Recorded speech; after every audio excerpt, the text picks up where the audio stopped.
ശ്രീഹരി എന്ന ഗംഗേശാനന്ദിയുടേത് ആഡംബര ജീവിതം. ഹോട്ടൽ ബിസിനസ്സിന് പുറമെ മതപ്രഭാഷണങ്ങളിലൂടെയും സപ്താഹങ്ങളിലൂടെയും ഇയാൾ പണം കണ്ടെത്തിയിരുന്നു.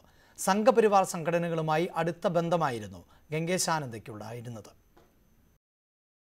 കോലഞ്ചേരിയിൽ RSS പ്രവർത്തകനായാണ് ശ്രീഹരിയുടെ തുടക്കം.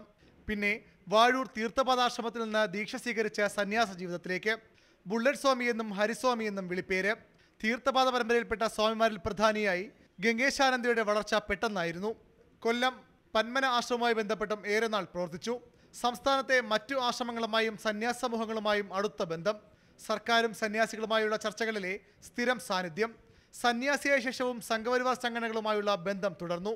എന്നാൽ ഗംഗേശാനന്ദയ്ക്ക് BJPയുമായി ഒരു ബന്ധവുമില്ലെന്ന് സംസ്ഥാന പ്രസിഡന്റ് കുമ്മനം രാജശേഖരൻ പറഞ്ഞു. എന്തായാലും ഭാരതീയ ജനതാ പാർട്ടിയായിട്ടോ NDA ആയിട്ടോ അദ്ദേഹത്തിന് ഒരു ബന്ധവുമില്ല. അല്ല, അത് എന്താണോ അദ്ദേഹം കുറ്റം ചെയ്തിട്ടുണ്ടെന്ന് അത് തെളിയിക്കേണ്ടത് പോലീസിന്റെ ചുമതലയാണ്.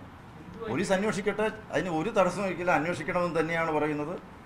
എന്ത് തെറ്റാണ് അദ്ദേഹം ചെയ്തത് എന്നുള്ളതിനെക്കുറിച്ച് അന്വേഷിച്ച് നിയമത്തിന്റെ മുന്നിൽ കൊണ്ടുവരുന്നതിന് ഒരു തടസ്സവും ഉണ്ടാകാൻ പാടില്ലെന്ന് തന്നെയാണ് ഞാൻ പറയുന്നത്. ഗൃഹസ്ഥാശ്രമം ഉപേക്ഷിച്ചെങ്കിലും പോകുന്നിടത്തെല്ലാം പരിചയക്കാരുടെയും ശിഷ്യരുടെയും വീടുകളിലായിരുന്നു ഗംഗേശാനന്ദയുടെ വാസം.